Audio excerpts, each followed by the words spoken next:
आजकल जो एक ट्रेंड बन चुका है कि फ्रेंड्स सपोर्टिव होने चाहिए, तो सपोर्टिव का मतलब ये नहीं कि तुम गलत भी करो, तो जो कर्ण और दुर्योधन की दोस्ती थी कि नहीं भाई पाप भी कर, मार, गलत कर, मैं तो साथ खड़ा हूँ, नहीं होते हैं दोस्त। आपको आपके पास खड़े रहेंगे सपोर्ट में, लेकिन ये हर वक्त बताएंगे कि तुम गलत हो, तुम गलत कर रहे हो, इसकी सज़ा मिलेगी।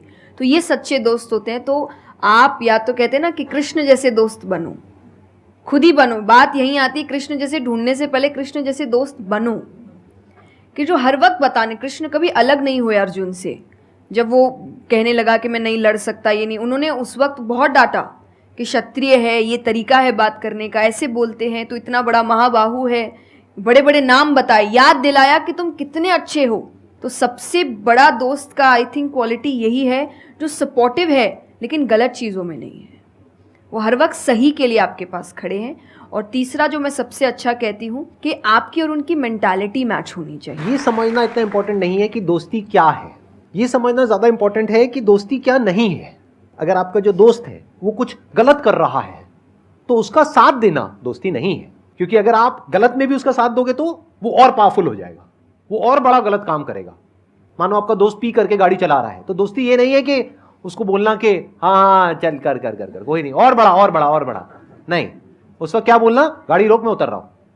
जो इन्होंने एग्जाम्पल दिया दुर्योधन वाला, बहुत इंपॉर्टेंट है वो समझना। ऐसे लोगों से दूर रहो, ये दोस्ती है।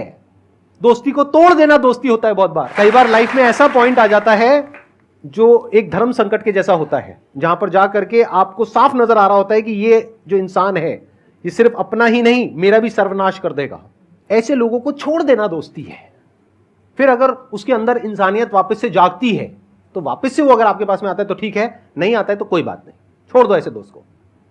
तो बड़े ध्यान से चुनना अपने जो दोस्त हैं। जो इन्होंने कहा, संगति बहुत इंपॉर्टेंट है लाइफ में। इसीलिए पहले के जमाने में सत्संग की इतनी वैल्यू होती थी। हर घर में एक सत्संग हॉल होता था एक जमाने में। आज जैसे हम सत्संग का नाम सुनते हैं हमारे माइंड में कुछ और ही आने लग जाता है। सत्संग मतलब सत्य के संग।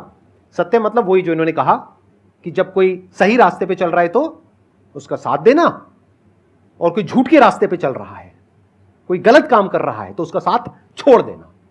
तो सत्य के साथ रहना। वो लोग जो सत्य बोलते हैं, वो लोग जो सत्य की राह पे चल रहे हैं, वो लोग जो धर्म की राह पे चल रहे हैं।